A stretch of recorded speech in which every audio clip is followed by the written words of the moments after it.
What up, Bulls Nation? We've got a live CHGO Bulls podcast coming up for y'all right around the corner. On today's show, we are diving into the latest NBA mock drafts from around the league as that lottery on Monday approaches ever near. And before that, more wild upsets from road teams in the NBA playoffs last night. Next!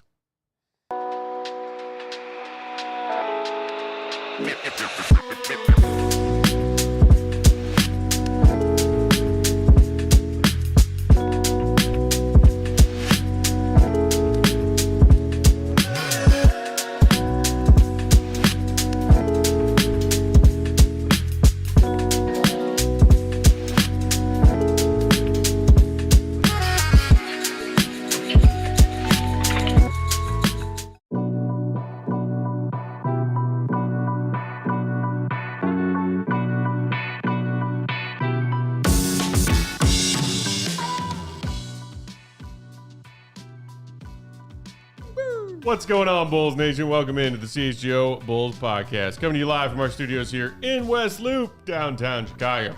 I'm Peck, Bulls_Peck. That's Big Day. Bam. Bam.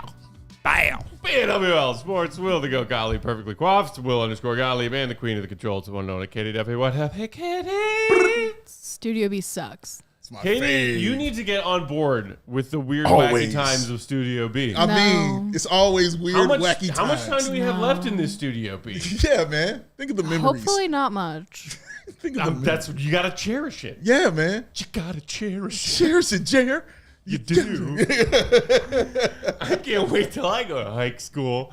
I can't wait till our new studio is finished and ready to use. Oh, Studio B. So I do like you. On today's show, we're talking about we wrapped up our player grades series yesterday. So back to the draft, y'all. Let's do it. Because the Bulls are not in the playoffs. It's go time. We're going to talk about some of the latest mocks across different outlets that have the Bulls drafting BYU's Igor Demin, Noah Essengue, the French prospect who's playing pro in Germany, and the hot trending name amongst a lot of Bulls fans, Collin Murray-Boyles of South Carolina. Before we dive into those mocks, everybody seen last night's playoffs, guys. Yeah. The home team has yet to win any of their games in the conference semis in the East and the West. What is going The on? Pacers are up 2-0 on the Cleveland Cavaliers. Let's start there. Obviously, in addition to Garland not coming back yet, they also had to play without DeAndre Hunter and Evan Mobley. So two more key cogs to that top-seeded Cavs team this season. Halliburton heroics, man. Yeah, man. The dude's real. He's tired of the disrespect. He is. All right, he's sick of it. Overrated my You did. arse. Oh, man. I wonder if there's any connection with his father not being there and him playing like this. I'm just saying. You know what I mean? I'm just tossing it out there. Just tossing it out. But he has been spectacular. I've been talking about the Pacers all this playoffs. Like, I just felt like they've been really overlooked and disrespected. And I love the fact they're going out like this because Cleveland played their best game, even without those guys. They were playing great. Donovan Mitchell, man, that dunk he had in that third quarter, I can't remember who he dunked on. I think it was Siakam who he dunked on. My God. Like, they were playing super well. When they got to that fourth quarter, though, man, in the last 50 seconds, they had no field goals made. Like, and no field goals attempted, excuse me. Oh, wow. And 8-0 run for the Pacers is what they did. And the Pacers, 11-2 in second chance points. 26 points that they scored in that fourth quarter were in the paint. Like, that's wild to me because that's Jared Allen territory. You know what I mean? But again, that shows you we're missing our guy, Evan Mobley, you know what I'm saying, not being out there. But they were outstanding in that fourth quarter.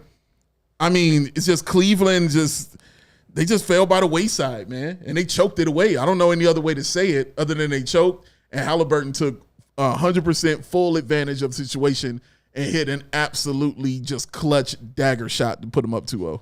Yeah, you mentioned the points in the paint. I think it was the offensive rebounding. Like, that's what opened up the 6 offensive rebounds they had? I think so. In the fourth, that it was crazy. I was trying to pull it up while you were talking. Yeah. Just incredible that they were able to continue to put pressure on. And it felt like at a certain point, the Cavs were kind of like doing what we'll talk about with the Warriors, like playing prevent defense there. Just like hold the lead, don't screw it up, like no big plays. Right. Mm-hmm. But like when you do that, you kind of change how you got there in the first place. And I just don't think that style really works in basketball. 100%. It's better to just like keep your foot on the offense. And if you just score every time, then they're not going to be able to keep up with you. So, yeah, I mean, it's so tough with the Cavs missing so many key contributors, and just like Donovan was not fully healthy in that game. He played really well and obviously had 48 points on 50% shooting. Like, he was dominant, but like you could tell he was laboring. And they just didn't have the juice towards the end. And this Cavs team, the Pacers, the way that they put pressure on you, they stick to their game plan. They're both sides of the ball. They're just like really hounding you and forcing you to exert a ton of energy on defense and on offense. And they just withered it away. And they just finally got that play. And yeah, Halliburton was just like, man, to go for the win on that too. Yeah, like that. the step back of it. Yeah. And it was off of offensive not quite rebound. Reggie against the Knicks, but Right. there was a little element of that. And it was off his Little own Chauncey to offensive. it. It was off an offensive rebound for him. Yeah. So he gets it. He missed the free throw. Yes, and he got get the the offensive rebound, brought he it out, brought it back and hit the step. Crossed over, step back, cash. Luka did something similar a few years ago on his own missed free throw. Remember that? Sorry, Yeah. John Sabine. Crazy. Sorry. Rob in the comments saying the Cavs miss a lot of guys. That plays a big role for them. They're hurt. The door is open for Indy to advance. And that's crazy because I think coming into this postseason, even like halfway through the regular season, people were like, oh, yeah, so like chalk Celtics Cavs conference finals in the East, right? I think most people would be surprised if it ended up being anything but that. And now a collective 3 games into both of the Eastern Conference semifinal series, like, oh, those two teams have a collective 0 wins and have done some really dumbass stuff down the stretch of games that they should have won. Not dumbass Because stuff. you could say the same thing about the Cavs as you could say about the Celtics in their game 1 loss to the Knicks. It's like lack of execution down the stretch. Yeah. These are supposed to be one of these teams is the defending champions. The other one won 64 games. What are you doing? Well, this is crazy. Dude, watching, first of all, shout out Tim Legler and shout out Adam on All NBA. They ended up on First Take today. Yes, they did. Giving that take, and that was awesome to see. Skip. But yeah, like I felt Tim Legler on that. Like he was What do you call upset. it? Abomination to the game of basketball. Man. He said, my ass. All right, what are you talking about? Tim Legler was going Coming in. from a 3-point specialist of his era. Correct. Yeah. But when you miss 45 3-point shots, just watching that game, and we talked about it yesterday, just watching that game, I was like, why they keep shooting threes? Like, Right. it was the fourth quarter, like, go to the bucket.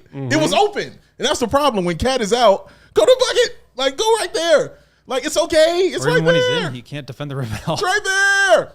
Go to the But bucket. that's their Studio identity B. is they are committed to taking threes. Whereas I think like the Pacers are a high volume 3-point team, but they also put a ton of pressure on the rim and they really stretch you out. Like I feel like the reason you take a lot of threes is not only to score a lot of threes and, generate the points that way, but it's also to like space the floor to create driving lanes. And I feel like the Pacers do a really good job of opening up the floor, especially in those pick and rolls with Miles Turner, who is a really good pick and pop player, for Halliburton, who's not like a super dynamic, explosive first step guy, to be able to get to the rim. And then you pull in the help and then you kick it out. He's one of the best passers in the game. So I felt like they, especially without Mobley providing that secondary rim protection, like if you are pulling Jarrett Allen away from the paint, it's wide open now. And they were really able to dominate in that space. And now they've won both games on the road. They come home with the 2-0 lead in the series. Like, they got to be feeling really good. Yeah, man. And great coaching job, too. Shout out to Coach Jim Carey doing this thing for the Indiana Pacers. We are not going to shout out that other coach that Colin's talking about in the comments. The bald-headed menace? Absolutely not. No. He don't exist. He does not. No. No, He gets absolutely no not. attention. Thank goodness he's not handed any microphones in these playoffs. Oh, my God. I mean, how long has it been since we've heard a "what the hell are you talking about" kind of quote from that guy? Oh, man, you know what else In I a found weird out? way, part of me almost misses them a little bit. Because they're not here. Yeah, So yeah. you like, I miss it. It's not If he here. was saying such made-up soliloquies about someone else's Made team, up I'd be like, gibberish "Yo, and foolishness. where's the popcorn?" Walking around with hard hats on like a clown. dumbass. I I found out Tony Bradley plays for the Pacers. He does. I Yeah. did not know this. Well, I mean, I Tony had Bradley no is clue. on the Pacers. Great point. Plays is Well a strong done. word. Yes, you're right. You're right. He is on the team. He got in the game during a blowout, but he is on the team. Congratulations. Also, are we sure he didn't change his name? Is he not in witness protection program after the Steven Adams encounter? He might not go by Tony Bradley they tried to send him to the Western Conference. And he was like, no. No. Hello, So wait, Mr. Thompson. No. There's Caruso. Is there anybody on the Warriors? I'm trying to think of the other former Bulls. So you got Torrey Craig's on the Celtics. Yep. Luke Cornett, Javante, James Johnson, and Tony Bradley on the Pacers. Javante on the Cavs. Who else is in the Luke Cornett on the Bulls. Cornett on the C's. Yeah. Yep. Over there, Western Conference, it's Caruso. Yes. Jimmy. I was going to say, did we say Jimmy Buckets yet? What's the other series? The T-Wolves. Who do they have? So Wolves and Warriors, then the other one's Thunder Nuggets. Thunder Nuggets. I don't think. Nope. Yeah, probably not. Other than Caruso. I feel like Nobody on the Nuggets that is a former Bull. Let us know who we're missing in the comments. Yeah. I feel like we're missing Steve Kerr. Steve Kerr says Matthew in the comments. He's got plenty of championships. We'll take it. He does. This is another crazy stat. Talking about the Pacers managing to win both these games. You talk about NBA playoffs and needing that clutch player to win you tight games. And no disrespect to Tatum or Jaylen Brown or some of the other players in, SGA took a loss in game one for the league's best Thunder. Jalen Brunson and Tyrese Halliburton have both continued to prove throughout last season's playoffs, this season's playoffs, they have that clutch gene. And they have their teams up despite playing the first two games of their respective series on the road.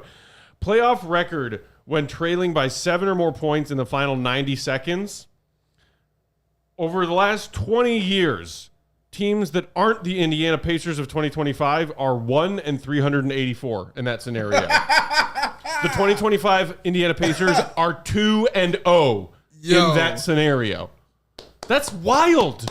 You get applause. Like, how do you steal 2 road games back to back? Yeah, against the number 1 seed. Against the number 1 seed. Like that's impressive. And again, the second game is the one that was the most impressive. You know a team can steal 1 from you. But that game, especially when the Cavs came out with that urgency that they played with, and they just weathered the storm and went ahead and took that victory, that is nuts. I just thought of another Bulls player, Cameron Payne. Campaign. On the Knicks. On the Knicks. Tibbs. And then Armando says Max Strus on the Max Cavs. Strus. Yeah. Former Windy Nobody City on the Bull. Nuggets, though, and nobody on the what was the other team? Wolves. I mean, does it Yeah. count because I pitched Joker? Does that count? No. He's not a former I'll Bull. take He's it. a future Bull. Oh, my man. Hey, That's come how on you now. talk it. That's how you talk Let's it. get things right. Yeah, Matt 2 for 2 out here. And then last night's other game, game 1 between the Warriors and Wolves. The Warriors prevail 99-88 despite the fact that Steph Curry left after just 13 minutes of first half action. And then a couple of reports earlier today from Shams Charania. First, that he suffered a hamstring strain of some kind and has already been ruled out for game 2 of that series. And then with a follow-up report, Shams saying the Warriors expect Curry to be out at least a week. So when you kind of do the math of like, okay, when's game 3, when's game 4, definitely missing game 2, but you got to give credit to Jimmy Buckets. And man, I will say one player I did not expect to be getting podiums in these playoffs on any team, Buddy Hield. Budrick. Buddy freaking Hield has come up huge for them in a couple of these games recently. Shout out to me out to for Dave. calling out Buddy Hield for saying he was going to be on that. For me. Yeah. Katie, I know how you surprised. You shout yourself out every chance you get. All right. Jimmy Come on. Buckets and Buddy Hield are like the NBA fans' new favorite buddy cop movie. Exactly, man. Like Jimmy found his guy. I thought it was going to be Spencer, number 61 on the squad, man, but who looks like, Will Gottlieb out there doing his thing. But I guess I look like a all-American lacrosse player. hey, man, a winner's a winner, go. That's how I look at it. Do you even relax, bro? Your delts, your traps. But he has been outstanding, just really key for them hitting those threes. I hope it continues. I know he would get hot, but I hope it continues. But also love to Draymond Green because he is also providing scoring for that team. I believe he hit 4 threes in that game, man. And he had a couple that were just like grenades that he had to throw up. That one got blocked by Gobert late. Yeah. Another one was somebody had to shoot on those possessions. And that's the one thing. Obviously, I'm a believer in playoff Jimmy. And I know that he was carrying an incredible load. And like there was that moment late in the game where like one of the staffers was trying to talk to him and he was like, I can't even hear you. I'm so tired. Like I get that he's carrying that load, but like that whole second half, with the exception of Buddy, like they were playing prevent defense the entire time. Yeah. And like I do think if Steph's going to be out, Jimmy needs to go kind of take another step forward. Oh yeah, one more thing. Ant is 1 of 16 in his last 2 games from 3. Weird. One of Weird 16. stuff. Weird stuff. Not good, bro. Got to get better. Got to And get better. didn't he start 0 of 10 from the field in that game last night? I think before 0 of 8. finding his footing a little bit. I believe as a team, they missed their first 16 threes. That's not great. Yeah. Yeah, 5 of 29 on the game. And, like, that is a game they absolutely stole, especially without Steph.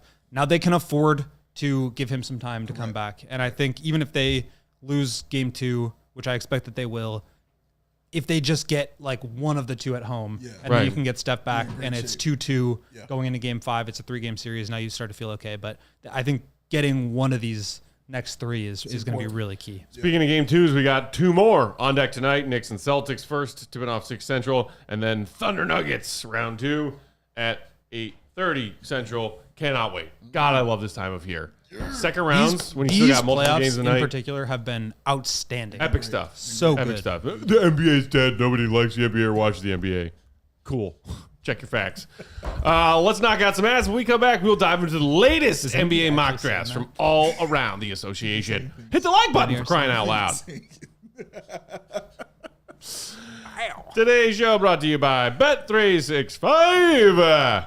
Whatever the moment, especially the NBA playoff moment, it's never ordinary at Bet365. Right now, new customers can get $150 in bonus bets when you place your first $5 bet. And here's the best part. If that $5 bet doesn't quite hit, Steph left early, whatever, it doesn't matter because you're going to get the $150 in bonus bets either way, whether that $5 bet wins or loses. Just remember to use that promo code CHGO365 when you sign up. And while you're watching these NBA playoff games with a Bet365 early payout offer, you're a winner if your team goes up by 20 points with an instant payout on straight bets and parlay selections marked as winners. So download that app. And again, don't forget that promo code CHGO365 when you sign up. The bonus bets, all $150 worth, can be used on basically everything. Spreads, props, player totals, player props, futures, and more. So whatever the moment, it's never ordinary at Bet365. Must be 21 and older. If you or someone you know has a gambling problem, crisis counseling and referral services can be accessed by calling 1-800-GAMBLER and app only. It's back, y'all. Who is it? It's Mando. Mando! You smell it real bad and you smell like trash, get Mando. Mando, y'all, back. Whole body deodorant is safe to use every single place on your body. Your pits, balls, thigh folds, belly button, butt cracks, feet, behind your ears, all that. Thank you, Matt, for the anatomy lesson. My man. Created by a doctor who saw firsthand how normal BO was being misdiagnosed and mistreated. That sucks. Choose from a variety of fresh scents like bourbon leather, clover woods, Mount Fuji, and Pro Sport. Clinically proven to control odor better than a shower with soap alone. Ladies and gentlemen, do both, all right? 12 hours after a shower, the average man's grundle odor level was a 5 out of 10. But with Mando, the average grundle odor level, 0 out of 10, ladies and gentlemen. Is that important? You need it in your life. Mando's starter pack is perfect for new customers. It comes with that solid stick deodorant, that Cream 2 deodorant, 2 free products of your choice. You can get the mini body wash, you get deodorant wipes. I suggest the deodorant wipes, and you get free shipping on all of that. That's amazing. And that's a special offer to all the listeners out there. That's y'all. New customers get $5 off a starter pack with an exclusive code. That equates to over 40% off your order of that starter pack. What's that code? CHGO. Where can you use it? ShopMando.com. ShopMando.com. ShopMando. Please support our show and tell them that we sent you. You can smell fresher, smell drier, and boost your confidence from head to toe with Mando. Get confidence and you know it's Mando. I like that Mando. Yeah. Very baritone, very resonating. Yeah, got to go low on that, man. It's Mando. Mando. That's what it's got to be. Yeah. One day he'll hit you with a falsetto and you won't even know it. Yeah, man. I'm wide ranging, bro. Wide ranging. All right, guys. So it's been a while since we looked at NBA mock drafts for this class of 25. Let's dive back into it because that lottery is on Monday. In just a matter of days, we will know whether the Bulls are picking 12th. 85% chance that's happening. Maybe 13th, almost assuredly not 14th. That would involve both teams beneath them jumping into the top 4. Yeah. Or maybe they get a little lucky, 8% chance to jump into that top 4, a 1.7% chance at number 1 overall. Let's go. Let's start with the flagship, the mothership, the entertainment sports people known as ESPN. Jonathan Givony and Jeremy Wu working together on a recent NBA mock that they dropped earlier this week. This is, I think, a pretty triggering and polarizing name among Bulls Nation so far for those who are already doing their draft homework. Igor Demin, the product out of BYU, the combo guard who is 6'9", 200, and put up some respectable stats for BYU this season. I think most everybody have him in that 10 to 15 range. Some people have him maybe falling back closer to 20, but this is a name that has been in a lot of people's top half of the first round mock drafts. Yeah, Demin is an interesting player. Early on in the season, he came out strong. People had him like maybe in the top 5 even. But as the season went on, I think some of his weaknesses started to come to the forefront a little bit. But just starting with the strengths, incredible passer, probably the best passer in this class. He's great in pick and roll. He's got great vision. Because he's so tall, I believe he's 6'9". We'll see what he actually measures next week at the combine. But he's able to see over the top. Great live dribble passer with both hands. He's really good as a lob passer. Just very good pick and roll, like traditional table setter type point guard with size. And so I think he's the kind of guy where if you are in need of that kind of a player, like he really fills that role. And I don't know, like if the weaknesses have come forward maybe a little bit too much to where he's going to be out of that top 5 range where like a Wizards or a Nets or some of these like really rebuilding, starting from scratch teams are going to need him. So I think he tends to fall in between like the, late lottery 12, 14 to 20 range. The Nets and the Jazz and one other team I think picks again in the late teens and 20s. Wizards 18, Nets 19, and Jazz 21. So I think that's like the floor for him. But he's a really interesting prospect in terms of his offensive ability. He's a very high-level passer and someone who I think is like going to be a good facilitator from day one of the better passers in the league. And then I think the questions are, can he round out his game both defensively and as a shooter and scorer to where now you feel really comfortable putting the ball in his hands?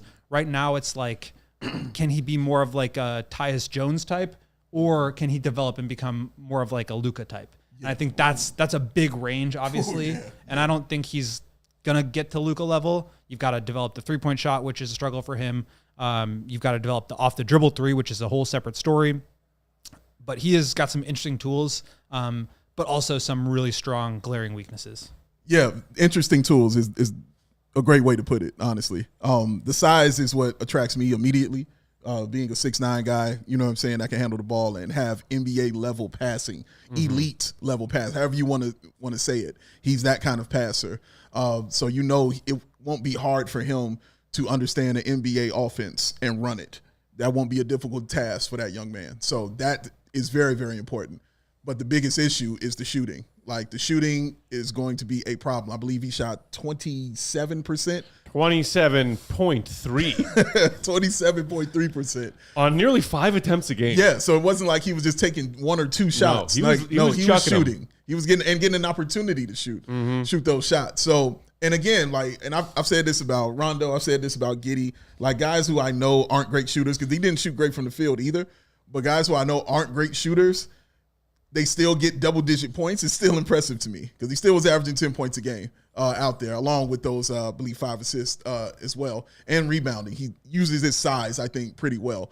But he does turn it over. I believe he's averaging like almost 3 turnovers nearly a game. 3 turnovers a game. So he does do that, you know what I mean? And that isn't great, because once teams find that out and you're a rookie, they're going to be putting that pressure on him. So all I hear, Matt, is 2 things. Josh Giddey is what I hear when I think of him, and prospect. So he's going to need to, work on some things. So now it's about what's going on, up here in his mind and his brain too, to find out if he wants it that bad, if he wants to grow, and if he wants to be developed. Yeah, just some numbers. I said this on our mini pod, but I'll plug it again now.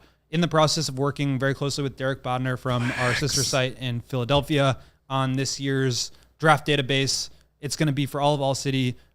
it's going to be even more like built out and colorful than in the past. So very excited about this. And I've been doing a lot of these breakdowns.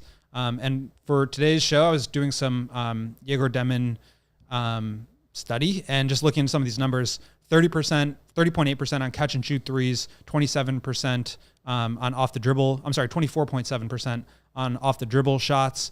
And I feel like we've talked about this with Giddey, where it's like, that's something that will help take his game to the next level, where you can be not just a passer, but a shot creator. And that's really, if you're going to be a high usage player in the NBA, you need to be able to score. I think Giddey did a really good job this year of developing the ability to put pressure on the rim. Yes. Shot's still a work in progress, but that really changed who he was, I thought, in a dynamic way, where now you can't just like play the pass against him. And so I think Demon's going to need to work on that, but his jumper like looks a lot cleaner than Giddey's does. I'm just comparing to Giddey because that has been a common comp for him, but some other names, like he kind of reminds me of Joe Ingles a little bit. There's I was just looking at it on somebody in the comments. Joe said Ingles he's more had more of a athletic shot than Josh Giddey, and you just said he reminds you of Joe Ingles. His brain just broken. Just in terms of like big guard who can like run an offense, run pick and roll. Yeah. At Yahoo, they comped him to Giddey and Anthony Black. Anthony Black, okay. At the Ringer, they comped him to Sean Livingston, Kyle Anderson, Giddey, Leandro Balmaro, and Denny Avdia. I don't think he's like as physical as Avdia, and I think that's kind of what I'm talking about with the driving. He doesn't really create separation off the dribble at all. He's very good at using screens. Like I think he'd be great with a rim rolling big. So I totally can see him succeeding and developing that jump shot. He's got pretty good touch, great instincts. Obviously the size is like a huge plus. But I do think that shot is going to hold him back until he can really figure that out, because it's just so easy to either switch a center onto him and he's not going to be able to break you down off the dribble, or just play drop and force you to shoot. And if you're not able to punish teams, whether it's like stepping into mid-range jumpers or hitting that step back three, it's very difficult to score in that situation. So I think he's definitely got some intriguing tools, but for me, I was surprised to see Gavoni mock him to the Bulls maybe it was Jeremy Wu. Mock him to the Bulls because like the Bulls have Giddey. And I feel like they're like there's almost no chance that Giddey is not on the team next year. So to me, adding another one of those guys doesn't make sense. You could put aside 6 guards and all that stuff. It's just like those two players are very similar in terms of what they need in order to succeed. Yeah, in their notes, Gavoni and Wu noted the whole Giddey comp thing, saying he fits alongside Josh Giddey, who is a restricted free agent. His fit, not he fits. His fit alongside Giddey will need to be considered along with Giddey's status, but he's the type of multi-positional prospect who could fit in a variety of lineups if his perimeter shooting progresses as expected. And that's the big if that everybody's talking about with him as a prospect and how high he'll go in the lottery if he does indeed go, and if he'll be there on the board at 12. But you pointed out it's 27% behind the arc, Dave, on a real number of attempts, not like a Dalen Terry rookie year number of attempts. And look, somebody else in the comments pointed out Ricky Rubio. It took him 7 seasons to learn how to shoot. And you might say, well, Josh Giddey is not as much of a problem or concern as a guy who can't space the floor as far as what the Bulls are building offensively, because he just had a career year behind the arc. Great. We've also seen guys have career years behind the arc. And then what happens? Look at Io last season, 40%. This season, back down to 32. Yeah. Traded for Vooch, first 40% shooting behind the arc of his career.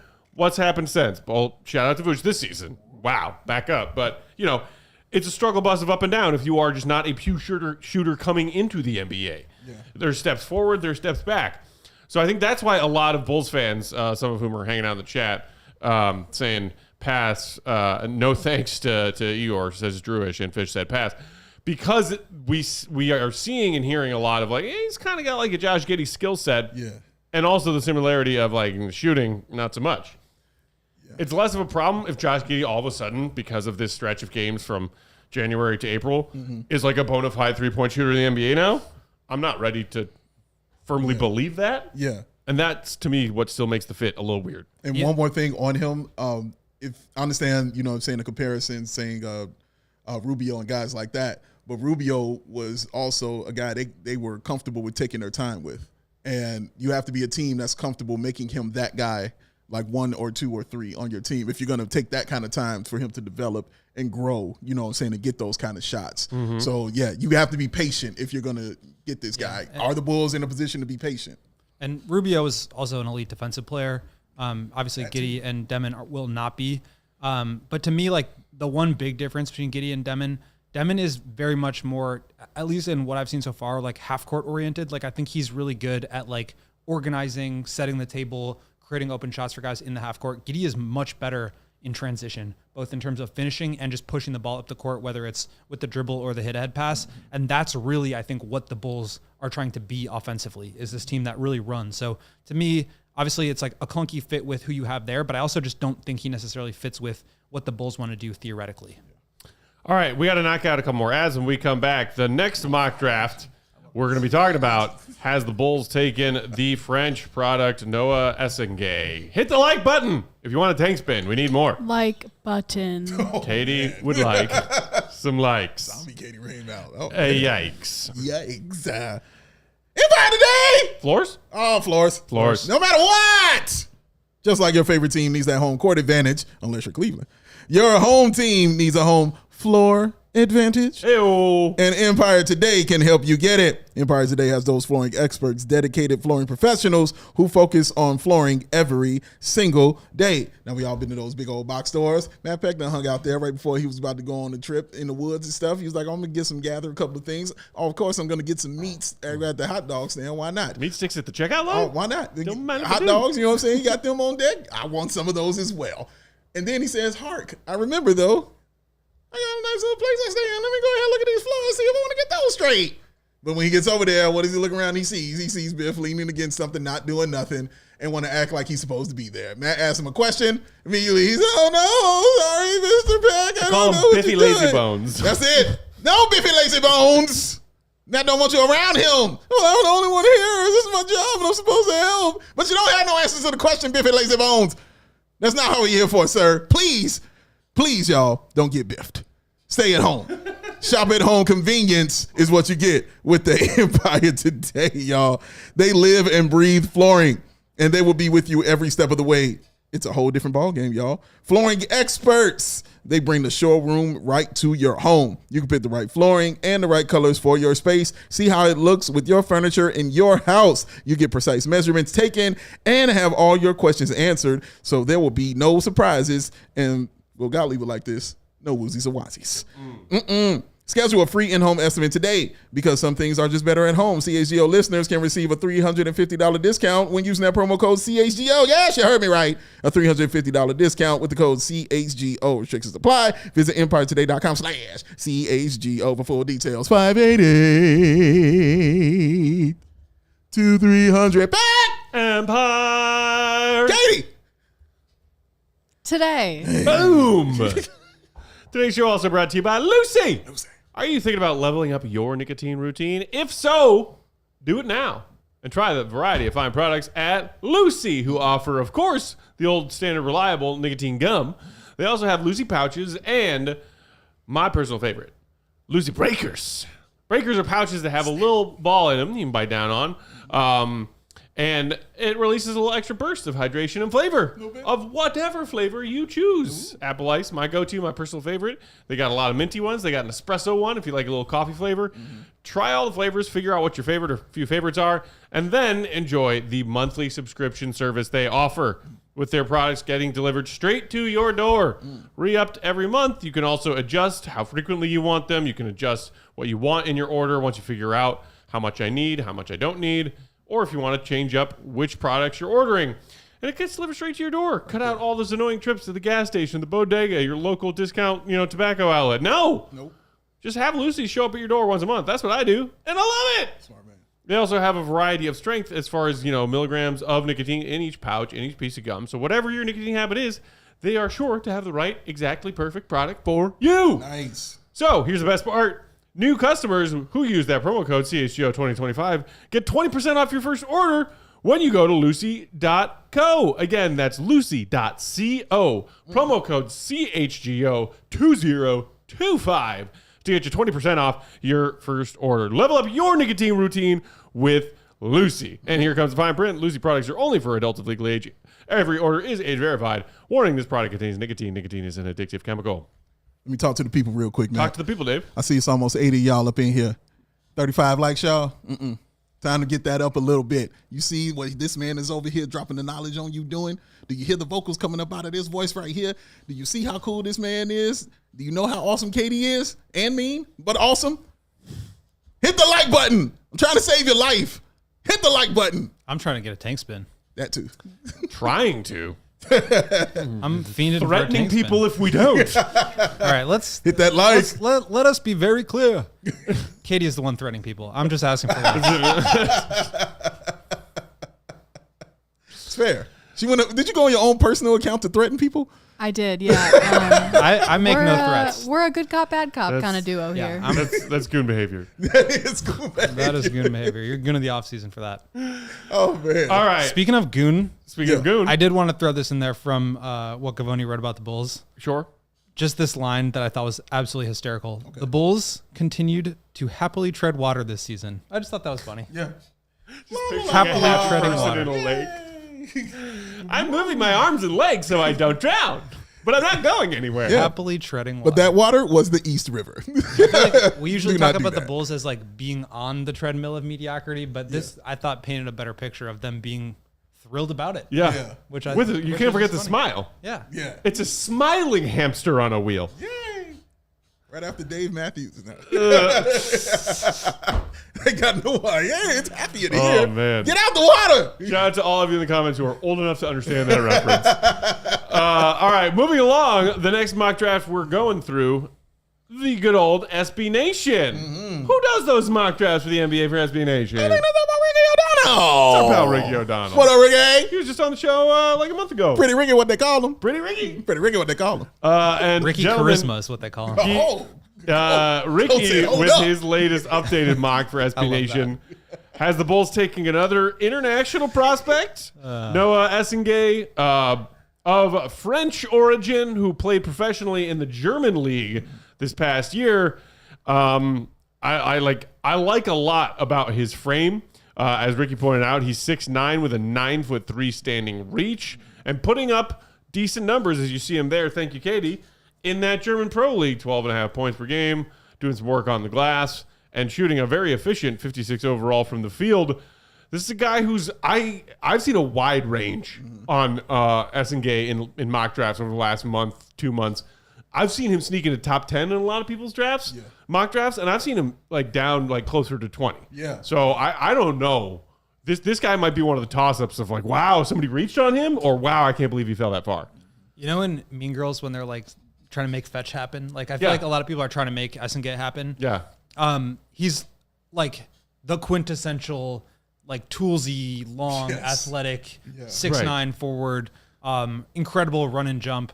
He's pretty mobile for a guy his size too. I think people are talking about him as like a 3-4-5 defender. Right now I feel like he's kind of just a forward defender. Okay. But he's the second youngest player in this class, 3 days older than Cooper Flagg, who's the youngest. So really young. He's going to be between like 6'8", 6'9", 6'10", pretty thin, but like bigger than Modest, I would say. And then, just like incredible athleticism. He had 65 dunks this year, which is a ton. Playing with Ulm. Tell Pat. Gets out in transition. Just like very aggressive, decisive because, we talked about like Julian Phillips playing within a box, right? Like I think it's kind of the same thing with Essengue. He actually kind of reminded me of Modest a little bit in the sense that he's like a taller, kind of upright forward. He's not someone that's going to like really dig into a stance and like guard guys on the perimeter, but he can protect the rim a little bit. He can slide over and block some shots. He's not like quite as raw as Tijan Salon from last year. Pretty who raw. went sixth, who was a guy like you'd watch him one day and you'd think like this guy could be the next Giannis, and then you'd watch him and you would be like, has he ever played basketball before? He's like I meant the other Antetokounmpo brother. he's not quite like that raw, but he is quite raw. And so I think he's very much like an upside pick. You're betting on the tools, you're betting on the athleticism. He has shown like some interesting flashes as a passer, which I think is going to be interesting to explore. But like for me, it's going to come down to the jump shot. He's got the defensive tools, he's got the athleticism, he's going to be amazing in transition, but only a 29% 3-point shooter. If he can get that up, And it looks good. It looks like it should be able to take a step forward. That's where he could start to be in like real high level contributor territory. And maybe he expands that even more. He is really young. And I think that upside is really interesting. Like potential was the one word that came to mind watching him. The fact that he's between like 6'8" and 6'10" is interesting because I'm like, well, that's potential because, at the age he is, he's still kind of growing. You know what I mean? So second youngest prospect in this class behind Cooper Flagg. There He's it only is. 3 days older than Cooper Flagg, who's like a child. Yeah, exactly. So like, yes. And you've always used the comparison, Matt, of guys like baby deers trying to figure out how to walk, and getting it together. That's definitely what I kind of see here looking at this young man. One guy who kept popping into my head, though, was Will Riley, just because of the height, you know what I'm saying, and the way he played offensively. Like, it just reminded me of him. But the three-point shooting has to get better for him as well. Even though, again, that's wide ranging. It might have been better in one league than another league. But in that Euro League, he only shot about 29% from 27.5% in the German league. Oh, so it is. So, yeah. So, yeah. So worse than the Euro Cup. We got a standard here, ladies and gents. So, yeah, that has to improve. Obviously, 194 pounds, that's got to improve. Not so much bulk, but, just smooth, muscles. But, I mean, besides that, like, the sky's the limit for this kind of guy.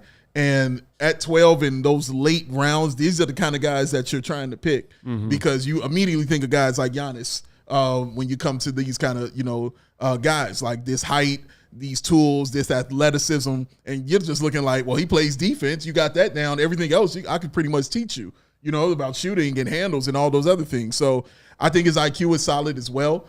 You wouldn't be playing in the leagues he's playing in if it wasn't, I promise you. So, yeah, he's an interesting piece and something the Bulls don't really have. Just that tall wing, that can absolutely defend and can be a threat on the offensive side.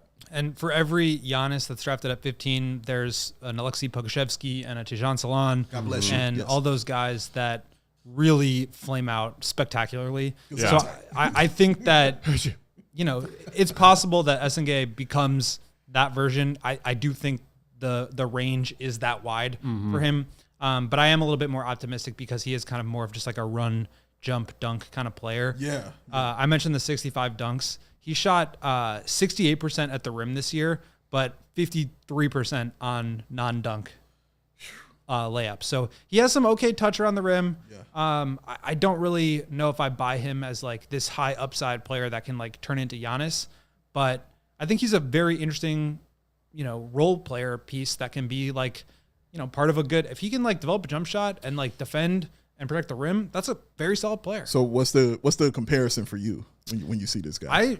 The two guys that I felt like were the range for him were like Salon and Modest. Those were kind of the guys that I thought of when I saw him. Modest, what I thought was interesting about him was that he has this ball handling potential that was like raw and a little bit too far away this year, but like you could see his ability to maybe get to a point where he's creating his own shot. I don't think Salon has that. Modest has like the windmill pickups and the low pickups and all this stuff. That's not really in there, but just in terms of like size, protecting the rim, shooting threes, being mobile at that size, and just their frames are similar. So that was kind of where my mind went. But I do think he is more put together than Salon at this point. I like what I've watched of Essengue so far. I'm trying to figure out where AK's brain is, like with this draft board, and if he's there at 12 compared to the other names, also still there at 12. What AK values? Because I agree, like upside is really big with this young man. The ready NBA product, not. AKA loves a project. Patrick Williams, Dalen Terry, Julian Phillips. Look at the frames of those guys and look at the NBA ready skill level of those guys. Yeah. Essengue, I watch him and I'm like, this is right in AK's wheelhouse. Like, definitely you see defensive upside, you see defensive ability, and you see maybe some potential of what he could be as an offensive player. Can you at least develop a shot when you get to the NBA level? And then we're talking about a useful two-way player here. As a Bulls fan, talking about what this team needs, like obviously, across the forehead, a superstar player. But beyond that, they've got some talent, offensive pieces. Yeah.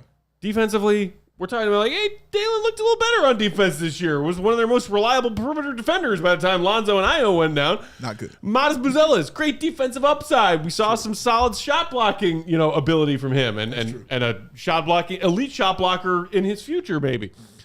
They need to add more switchable and big defenders to this roster. He fits that bill. Really Yeah. does. And he fits AK's project bill. And I would just say, like, I have him in that 12 to 14 range on my very early board right now.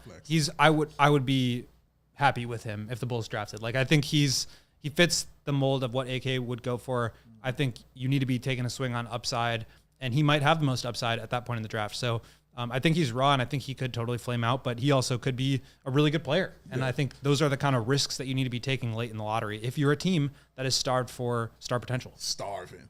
I haven't eaten in years. We got to knock out a couple more quick ads, then we'll come back and talk about the next NBA mock from our friends at No Ceilings, who say Bulls are taking Collin Murray-Boyles. Hit that like button. We don't have enough for a tank spin yet. 6 more likes. Six Need more 6, likes. Just give me 6 likes. Give me 6 likes. And give me a way to go, Godly. What time is it? Get up, boot. Oh, that man doing double duty. Proud of you, sir. Well done. Starving. Game Time. That's a new feature called Game Time Fix that makes getting tickets easier than ever to see the teams that you love play live. How do they do that? They do that with curation. It makes it easier to save on sports, concerts, comedy, theater, anything you want to see. Save that money with Game Time. Of course, they got their all-in pricing. Of course, they got their lowest price guarantee. Of course, they got their Game Time ticket coverage, who comes with the most flexible customer service policy in the ticketing industry. But they got the Mad Pick and Big Day faves. They got the seat views. Where we sitting? Huh? Who getting the outside seat? We need to know. I need to see it. Lock them up, Katie. That's right. Lock it up. You put it here. That's right. That's a view. And we want to see it. Where are the drinks? Where they at? Concession stands right there. Bathrooms. Where they at? Exits. We need to know it. Will there be kids there? Because I might throw a hat. That's Matt Peck talking. See? Told you. No kids here. That's why he threw a hat.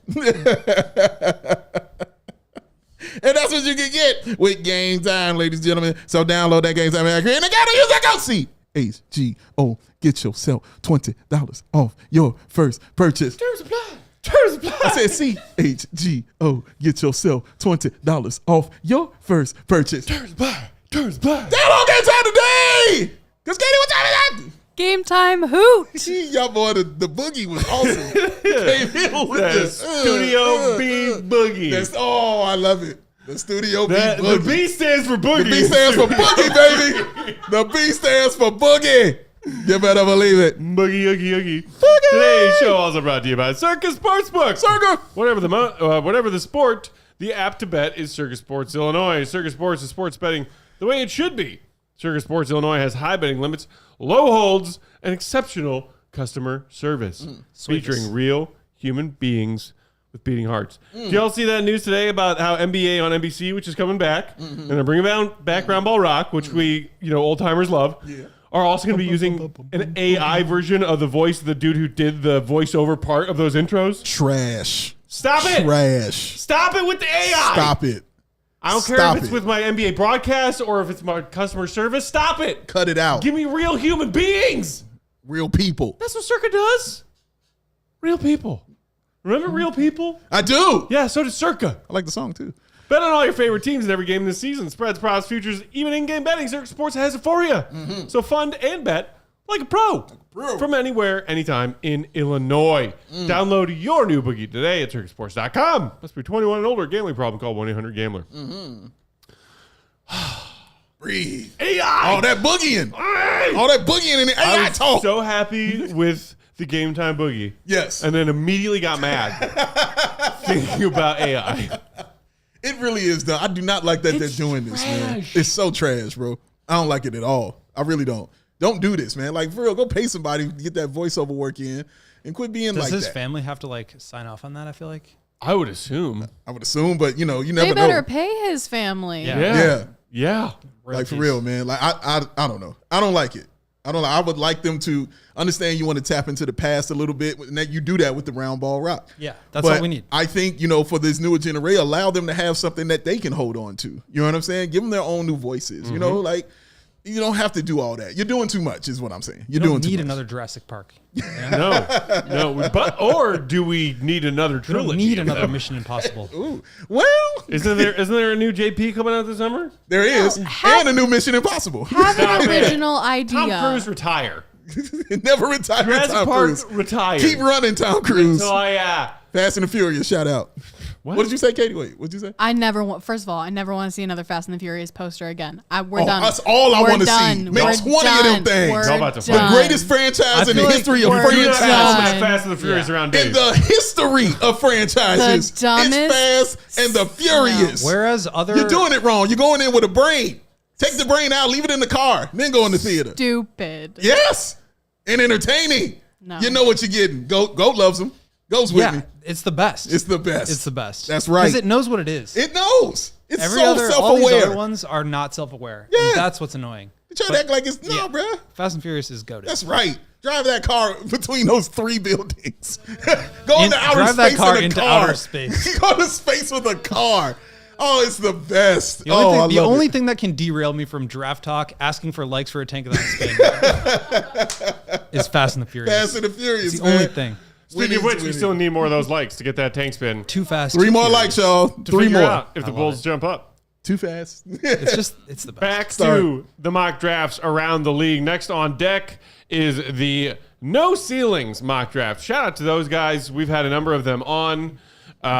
This was the work of Max Bombach. I think we've had him on before. But yeah, if you're looking for, scouting report kind of videos on all these players, we'll be doing some of that as we get into June on certain select players, especially once we know where the Bulls are drafting. But if you just want all of it, dive in. No Ceilings is great. They've got a Substack you can subscribe to. Great people doing great work covering the NBA draft. So Max Bombach of No Ceilings has CMB going to the Bulls at 12. Collin Murray-Boyles, a 19-year-old prospect from South Carolina who's got 2 years of college ball under his belt. 6'7", listed at 245. He's got some NBA muscle on him. Yeah, a little bit. And there you see some of his numbers. Thank you, Katie. Nearly 17 points per game, over 8 boards. I mean, 2.8 stocks per game. Like, there's a lot to like about what kind of production you saw from him at South Carolina. This is my kind of guy. Like, to be completely real with you. Big 6'7", 245 is all about bump and thump. Like, he's going inside, and that's what you're going to get. Interior scoring and more interior scoring. Oh, and I'm going to get a couple of these rebounds as well.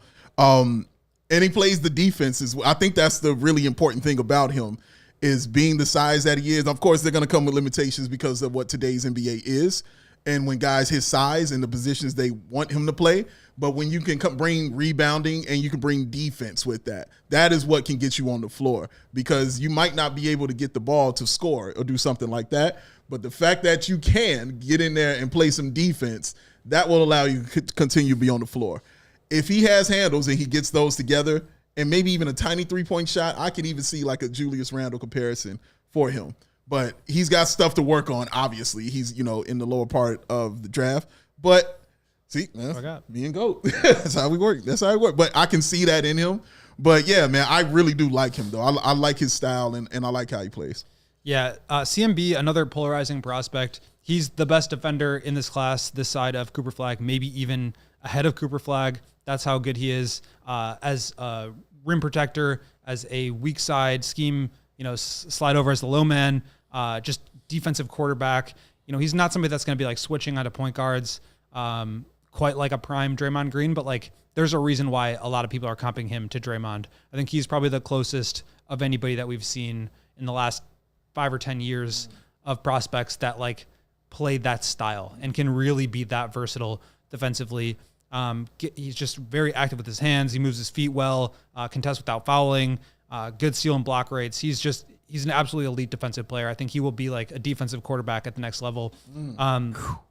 Offensively, he's got some really unique skills, but also some weird and, just big limitations, right? So starting with the strengths, very good playmaker and scorer inside the arc. He's not somebody that can shoot, but like he can attack the basket. He's a very left-hand dominant player, which is I think why he gets the Julius Randle comps, but very good scorer. He can attack the basket. He can face up. He can finish in traffic. He's a very good passer, both as like an offensive hub from the elbows, but also as a short roll playmaker. just a very smart player. And you can see that seeping into all these different parts of his game. He's got a little post up to him, was very good at that, including passes, 1.13 points per possession, without passes, 1.07 points per possession. So kind of a non-traditional player in the sense that he's kind of on the block. He's facing guys up from the elbow, but he can make plays and he can finish, especially going left. But he's not somebody that is going to be able to space the floor. Was 0 of 5 from 3 last year during his freshman season, 9 of 34, 26.5%. Last year, he's a poor free throw shooter, only 70%. So I just don't know if he's going to be like the kind of guy that can be a full-time 4, where you can play a 5 next to him and that person can really like defend the rim and allow him to be sort of like this free safety defensive quarterback or middle linebacker. But I also don't know that he can play full-time 5 and be somebody that's guarding a Jokic, an Embiid, Karl Towns on a night-to-night basis. So that's, I think, the challenge for him. But I think his defense is too good to pass up on. And I do think his offensive tools are there to where I would feel very good about the Bulls taking him at 12. I've seen him as high as 5. I've seen him in the low 20s. So I think his range is pretty big. But my comps for him were Draymond, Julius Randle, and like Jeremy Sohan ++, because I just think he's got that kind of skill set of very good decision maker with the ball in his hands, very good defensive coordinator, and just like kind of a fun throwback style Zach Randolph kind of block presence. So we bullies. Yeah, I mean, like I've seen the Draymond comp a lot, and I see the vision of the similarities of skill sets. But I agree with your concern, or at least question, go on like, can he be a full-time 5 if you're talking about having a switchable defender who's elite, but is oftentimes like you're playing the 5. And we all remember the fun Hamptons 5, those couple years with the Warriors when you had, KD added into the mix and Steve Kerr went almost exclusively small ball and certainly went to it a lot in crunch time scenarios. And it worked for them because Draymond is that elite of a player with his size and specific skill set. So I think when you're talking about CMB and whether or not he's like that rim protector piece the Bulls need, and what happens with this team at the 5 after Vooch is gone, and we have these weird lingerers in Zach Collins and Jalen Smith, like if he is going to be an NBA 5 with the most of his minutes being at that position, he has to be as like specialty elite as that kind of frame and player as Draymond is. And that's a big ask. The one thing I would say, though, is like the Warriors, number one, they were very judicious with when they used that lineup. It was the closing time lineup, right? It was end of a game. They need to like close a team out. That's where they went to. They did protect Draymond a lot, whether it was Bogut. They had a variety of centers coming through over those years. But I think what made that lineup work was the fact that you had Iguodala, Klay Thompson, and Kevin Durant. Yes. Right? It wasn't just because they had Draymond. You had they had elite perimeter competent defenders with size and length. IQ up and down the lineup. Yeah, that's the issue. And the Bulls don't have that. So Correct. I don't think Collin Murray-Boyles would come in here and make the Bulls a top 5 defense. Yeah. I don't think he's as good as Draymond. I think Draymond is uniquely special in that category. Sure. But I do think he's that style of player, and I think he would really help. I do wonder about how the fit would be offensively, but again, I just think he's a smart enough player that he can get the ball up the floor and kind of play within how the Bulls want to play. And if they can go small, Modest at the 4, CMB at the 5, Giddey, Kobe, and like one other good wing defensively, that could be something. That's exactly where I was going with it. If you're that special at defense, you're going to have to be out there on the floor. I don't care how tall or small you are. We saw that with Ayo. We saw that with Lonzo. We saw that with Caruso. It doesn't matter. Like Caruso was guarding Giannis. Like, you know what I mean? Like, it doesn't matter. You're that good. You're going to be out there. So yes, having Modest there definitely helps, because what does Modest do best? Help defense. That's what he does best. And I think even Giddey being out there helps, as far as like guys who will put pressure on the glass, as far as, gaining offensive and defensive rebounds. He could help in that way as well. But I think you have to go with it if that's your best. And I understand you're giving up something. It's not going to be a perfect situation. You're not in the perfect position because you put yourself there. But you're not in the perfect position in this draft. You're at a 12, you're at a 13. If you can get a guy like that, what Will is saying, you could be a defensive QB. Man, and the comps that are being made are like all-star type players. You know what I mean? Like really good basketball players. he's gonna score. Like, scorers are gonna score. Like, that's gonna happen. He's gonna get rebounds. Like, that's going to happen as well. Nobody can defend Joker. I don't care how tall you are. That's not gonna happen. But other centers in the league, I think he can cheat and get away with a lot of things, just by being that high IQ defender, knowing how to defend those guys. Of course, that means we're talking about him being special. Like you said, you don't know if you could be a Draymond. Hell, we don't know if you could be a Dennis Rodman. Those are guys who are not huge size guys, but were really great defensively. Mm-hmm. You don't know, but you have to take that chance, especially if this is something that you're lacking, and that's front court depth for this team. And that is, what Baumbach mentioned in his notes. He's like, given the guard-heavy nature that the Bulls have and a lack of a defensive answer, CMB would fill some immediate need / role. It's just like, is it the perfect piece, or do you need to figure out what other piece goes around it and have multiple options if you're Billy Donovan for what you want to do schematically on the defensive end? That's the nature of picking 12. Hold up. That's going to do it for those of you watching on our streaming services. If you want the bonus coverage, head to allchgo.com. We curse there. Yeah. Do we have the graphic that says we're going to overtime? Not in Studio B. Not in Studio B. I literally just hit it. It's not going. I missed it. Studio B, baby. It doesn't want to go. Shout out Studio B. Doesn't want to go. Yeah, as I was saying, like, that's the challenge of drafting 12th overall. You're just not going to be able to, find a guy that fits you perfectly that will become a star player. If one falls to you, it's going to be, an unlikely situation. So Collin Murray-Boyles and Essengue are kind of like the top two guys that I would be happy with for the Bulls at 12. I don't know if either of them will be there. I don't know what the combine will say in terms of informing how these guys are viewed around the league. But I like CMB a lot. I think there's a lot to like about him. He is a really unique player. And you watch the Warriors right now. I mean, they are one-of-one offense that just nobody else can really replicate that. But it's like you see a lot of these pick and rolls last night with Jimmy and Kevon Looney. And they're just empty side pick and rolls, and Looney spaces back on a pop to the top of the key. And it's like, what is Kevon Looney doing as a pick and pop big? Like, that's not going to get you a good shot. But all of a sudden, Buddy Hield's coming off a pin down from the corner, and he gets a handoff from Looney and is able to just get right into an open three. And so I think you have to be creative with your offense around guys like that. And that's why the Warriors have been successful. That's why they've been able to have Draymond like getting right into handoffs. You need to have dynamic shooters. Bulls have a couple, right? Kobe was fantastic. I think that's the next step for him is being more of a off-screen, off-move shooter because that can open up the floor for a guy like Collin Murray-Boyles if the Bulls were to get him. So I really like him. I think he gives you a ton defensively. I think he's probably the most NBA ready of the guys that we've talked about here today as far as making an impact on day one. Mm-hmm. And I think he'd be a really good fit. Like, they don't have an option as like the 3 or 4 of the future. Like, I think Modest can do some of that stuff, but like you're going to need more. And maybe he and Modest together look really good defensively. So I would be excited about him. And, just a last note on his offense. Go, you were talking about the floor spacing not really existing yet.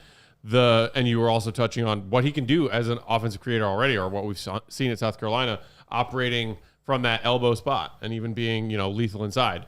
The 3-point percentage was not great, far from it. He had the best overall field goal percentage in the entire SEC this past season. Yeah. So he is lethal ways, inside the arc. He finds ways to make you pay.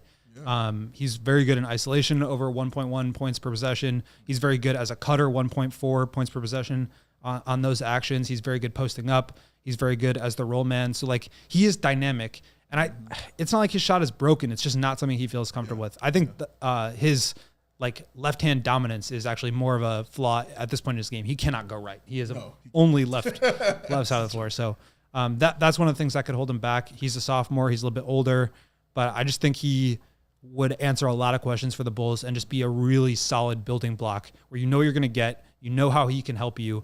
And he kind of fits in with the age time frame of this group too. Like, he's young, he's able to help right away.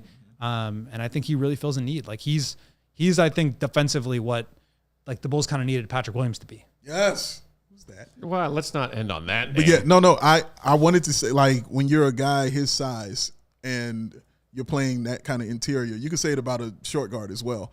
and you are skilled at putting the ball in the basket in a way where people don't think you should be skilled because of your height, that says a lot about your IQ as a player. So that's what excites me also, is your high IQ on both ends of the floor, because you got to be smart to score on that end. Like you said, we only got one hand and I can't shoot, but I'm putting up 16 and 8. I got an IQ. You know what I mean? So that's what excites me. Putting that together, the Bulls need all the IQ they can get. You know what I mean? Because their highest IQ guy is Lonzo Ball. And I always put Vooch there as well as a high IQ guy. Josh Giddey having a nice basketball IQ. Ayo Dosunmu having a high basketball IQ. You're going to need that in that front court. Keep going up. You know what I mean? Going up. Can we talk about requiring more IQ in certain other positions that don't involve wearing jerseys? That's Can we your go boy. up that ladder of requiring more IQ, as we're all petrified of who AK is about to draft. We kind of are. Before we get to our take of that spin of the day, we do have enough likes. Yes, Katie? Good work, everybody. What was the poll? What were the results? What was the poll? The poll was a shot at Matt Peck. It was, can you touch Taking your shots. toes without bending your knees? Wait, what? Can you touch your toes without bending your knees? Like from a standing up. Because I can't. Because I Or at found out least I today can't that Matt currently, cannot. And I tried at the office earlier. Oh. And Matt's a perfectly healthy person. Yeah. He's and he around. can't touch his toes. He showed up for work. I'm alive. I was shocked and appalled at this, so I did a poll. 73% of people said yes, they can touch their they can. toes. Some portion of that 73% is lying. No. The other portion are short people. Congratulations for being able to touch your toes. Your leg to arm ratio means you should be able to touch your toes. It's not I don't like think you know that as someone who does not have my leg to arm ratio. Well, I'm Katie. looking at you right now. You don't have short arms. No, I don't. I Okay. have normal length arms for But maybe he someone has who a does. bad back. Is that what it is? That's Well, exactly that's what one it of is. a few- But that's that's one of a why few I told him he variables. needs to start stretching. I told him to touch his toes, and he said, I can't do that. So that's if you stretch, you'll be Can you touch able your toes without bending your to. knees? Oh, yeah. Oh, pff. Matt, this is a normal thing. I almost want to say prove it, but Oh, absolutely. we're in some tight quarters right here. No, bro, I stretch. Okay, well, No, that's what I do. I assume Goat can. Oh, yeah. I can't. This man tried out for the Windy City Bulls. Yeah, yeah. All right, That's what well, good. You got your That's your jollies in, Katie. It's all make Yeah, fun I'm of Pat happy because he now. can't touch his toes. Well, because you were talking big because everybody in the office could do it. So now I'm glad that I wasn't talking big. I was admitting. You asked me how I was doing. I was like, my back hurts. maybe not talking big. Maybe you know what? You're right. You're Yeah. right. I misspoke. It was, He likes it was to a, like it was a very manufacture beef self-deprecating in her head conversation. so she can be mean to Willingly people. so. I do like to manufacture beef. Manufacture, yeah. Just like- manufactor. She's like Michael Jordan, like coming up with At no And point, I reasons took for that at no point did I personally. judge or turn it on you and say, "Can you touch your toes?" No, I was just saying, yeah, no, I can't do that right now. I can though, by the way. All right, let's get to our Wow, tank. good for you. Corey, while Katie's getting the tankathons Tank set up, that, you've asked spin. about Rasheer Alright. Fleming a couple Spin times. that tank.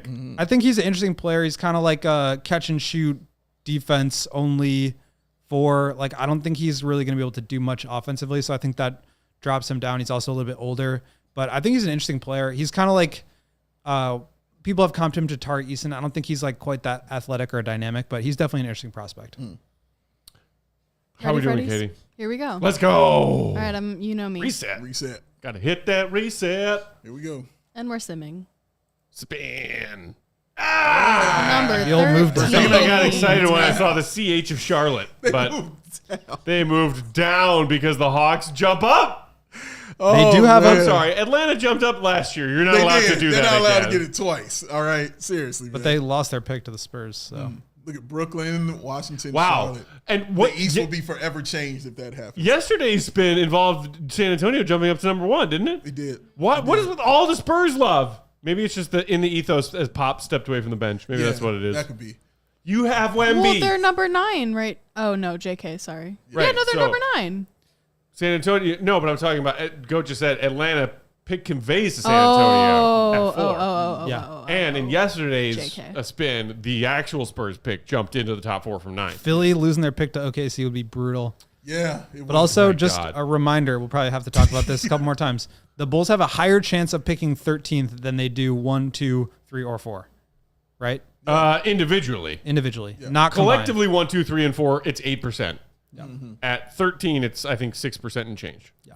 So, yippity skippity doodah. I'm trying to stay positive, y'all. I really Is that what am. that is? Yeah. Yippity skippity doodah. They have a 6.6% chance of falling from 12th to 13th, aka one of Sacramento or Atlanta leapfrogging them, and they have collectively an 8.0% chance of going 1 through 4. And then, of course, other thing that some people don't seem to grasp or forget, they cannot result in the lottery anywhere from 5 to 11. That little middle part of the lottery does not exist for the Bulls as a possible outcome. They either jump into the top 4, All or nothing. stay at 12, That's right. or fall. All or nothing. The Bulls are going to draft 7th again. That's it. All or nothing. That's going to do it for today's show. We will be back tomorrow, same time, same place, with another live episode for you at 4 p.m. Central. That's Big Dave. Bow. Well, yes, Katie. Same orifice. What? Watch the tone. That was so sassy. You are telling me watch the tone all day when you are the one who has had the tone. Bye, guys. We're gonna fight later. See you tomorrow. Big Dave, Peck, Katie. See you tomorrow. Hit the like. Love Subscribe. y'all. Peace. We all silly like the mayor.